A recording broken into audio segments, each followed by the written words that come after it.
దేవుని పరిశుద్ధ నామానికి మహిమ కలుగునుగాక. యేసయ్య పరిశుద్ధుడు, పరిశుద్ధుడు, పరిశుద్ధుడు.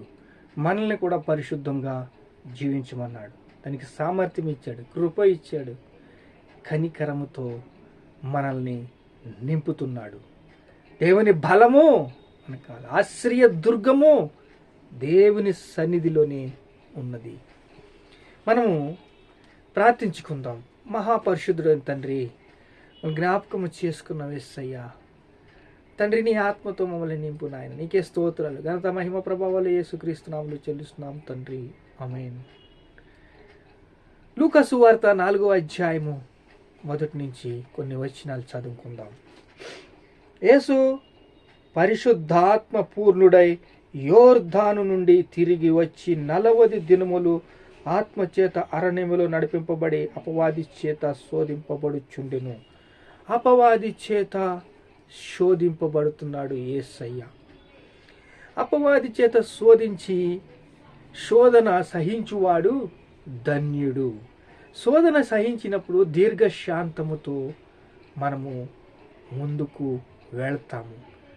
దేనికి కూడా కంగారు పడవలసిన అవసరం లేదు. నెమ్మదిగా సమయాన్ని సద్వినియోగం చేసుకుంటూ దేవుని బలాన్ని పొందుకుంటూ మనం ముందుకు వెళ్ళడానికి దేవుడు కృపిస్తాడు. దేవుడు కొన్ని నియమాలు మనకి ఇచ్చాడు, కొన్ని ప్రాకారాలు కట్టాడు. దేవుడు సేవకులకి ఇచ్చిన ప్రేయసి ఇచ్చాడు.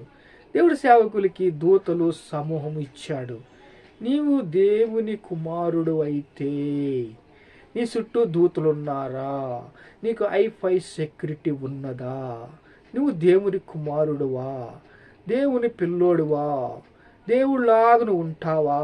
ఇవన్నీ కూడా అపవాది శోధిస్తూ ఉంటాడు. ఆ రోజు యేసయ్యని శోధించాడు, ఈరోజు మనల్ని కూడా శోధిస్తాడు. అలా శోధించిన సమయంలో పరీక్షలు ఉంటాయి. ఓ పక్కన సైతాను శోధన కూడా ఉంటుంది. పరీక్షలేమో దేవుడు పని ముగిస్తాడు. నీ యొక్క హృదయ వాంఛను చూస్తాడు, నీ హృదయం ఎలా ఉందో చూస్తాడు. ఇంకో పక్కన అపవాది తన పనిని చేస్తూ ఉంటాడు. ఇప్పుడు నువ్వు దేవుని కుమారుడు అయితే ఈ రొట్టెలని చెయ్యి, తిను. ఎందుకు యేసయ్య రొట్టెలుగా చెయ్యాలి? తనకు ఒక గోల్ ఉంది, కొంత నియమం ఉంది. దేవుని కుమారుడుగా వచ్చాడు, తనకు గురి ఉంది. తాను 12 మంది శిష్యుల్ని ఏర్పాటు చేసుకున్నాడు, ముందుకు నడిపించాలి. నాయకుడు ఆయన. ఈరోజు నాయకులకి ఉన్న లోతైన అనుభవాలు ఏమిటి? అపవాదిని ఎదిరిస్తున్నారా? అపవాదితో రాజీ పడుతున్నారా?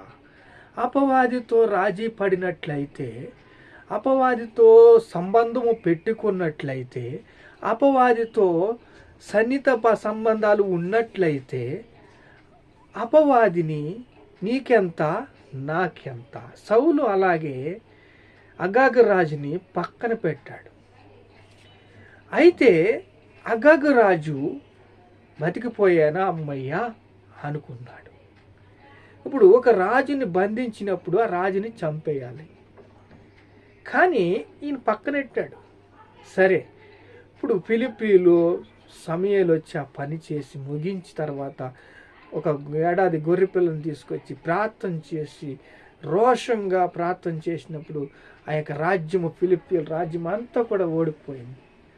ఇంతింత వడగండ్లు పడి యుద్ధము చేసి, సరే, ఆత్మీయ వరాలతో ఉన్న ప్రతి నాయకుడు అపవాదిని ఎదిరించాలి, రోషంగా జీవించాలి, పరీక్షలను గెలవాలి, తన యొక్క స్టేటస్ని నిలబెట్టుకోవాలి, లోతైన అనుభవాలు సంగతుల్లోకి వెళ్ళాలి. ఇప్పుడు నువ్వు దేవుని కుమారుడువా అని మొదలుపెట్టు. సైతాను చెక్ పెట్టాలి, రోషంగా ఎదుర్కోవాలి. ప్రతి డోర్స్ ఓపెన్ అయినప్పుడు వాడు వస్తాడు, వాడి పని వాడు చేస్తాడు. దేవుడు కూడా ఎందుకు నేను ఈ సంగతులు ఈయనకి ఇచ్చాను, ఎందుకు ఈయన్ని నేను ఎన్నుకున్నాను అనేలాగా జీవించకూడదు. ఎందుకంటే దర్శనము ఒక విలువ. దర్శనము ఏం చేస్తుందంటే నీవు డోర్స్ ఓపెన్స్ అయ్యి నిన్ను పరిపూర్ణం చేసి నిన్ను నడిపిస్తుంది. అందుకే వాళ్ళు చెప్పకూడదు అన్నట్టున్నారు. ఎవరు? అపోస్తుల కార్యములు 4:20 ఏముంటుందంటే, వాళ్ళు ఒక సమూహం వచ్చి, ఆ పరిసయ్యులు శాస్త్రులు, మీరు యేసు గురించి చెప్పకూడదు, యేసు నామములో ఉచ్చరించకూడదు అని అధికారంగా చెప్పేశారు. వాళ్ళ అధికారులు, రోమా సామ్రాజ్యానికి అధికారులు. మేము కన్న వాటిని గురించి విన్న వాటిని గురించి చెప్పకుండా ఉండలేము అని పౌరుషంగా చెప్పారు.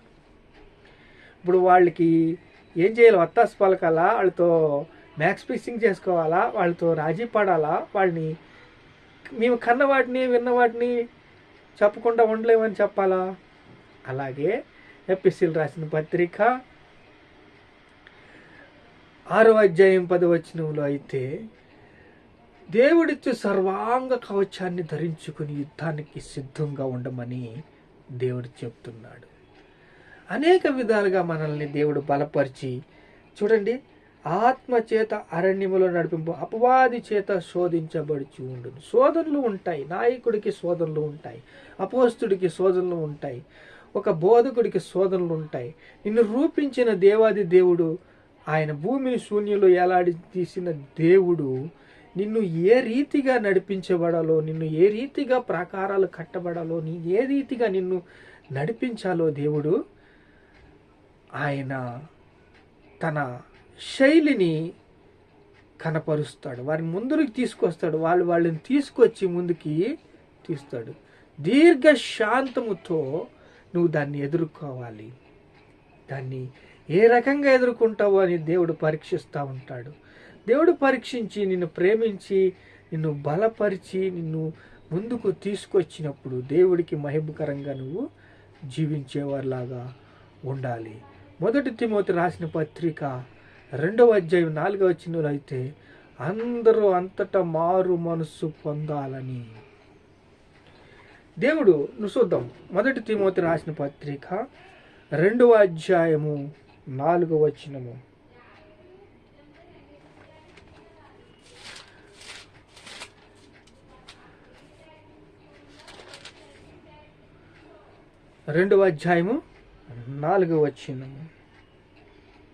ఈయన అందరి కొరకు విమోచన క్రయధనముగా తన్ను తాను సమర్పించుకొనెను.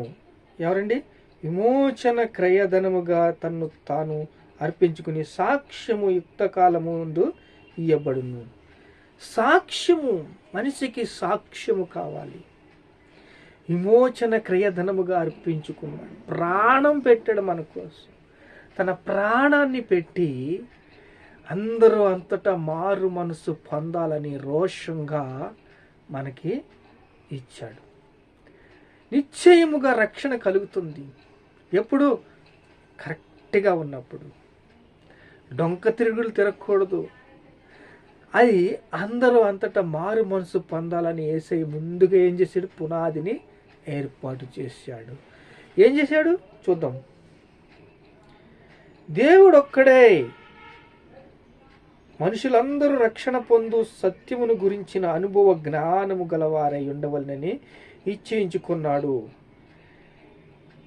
దేవుడొక్కడే, దేవుడికి నరులకి మధ్యవర్తి ఒక్కడే, ఆయన యేసుక్రీస్తు నరుడు. అందరి కొరకు విమోచన క్రయధనగా తన్ను తాను అర్పించుకున్నాడు. చూసారా? ఆయన యొక్క బాంధవ్యము ఎంత స్ట్రాంగ్గా ఉందంటే, దేవుడు మనల్ని ప్రేమిస్తున్నాడు. ఇగో రొట్టెలు చేసుకుని తిను, ఈ రొట్టెలు చేసి తినచ్చు కదా. గోల్ పాడు దొంగతనానికి, నాశనానికి, హత్యకి వచ్చి అందరినీ మోసం చేసి నాశనం చేస్తున్న సైతాను క్రియలను లయపరిచి ఏం చేయాలంటే అందరూ అంతటా మారు మనసు పొందాలి. ప్రభు కొరకు రోషంగా జీవించాలి. శాంత గుణం ఉండాలి. అన్నిటినీ కూడా ఎదుర్కోవాలి.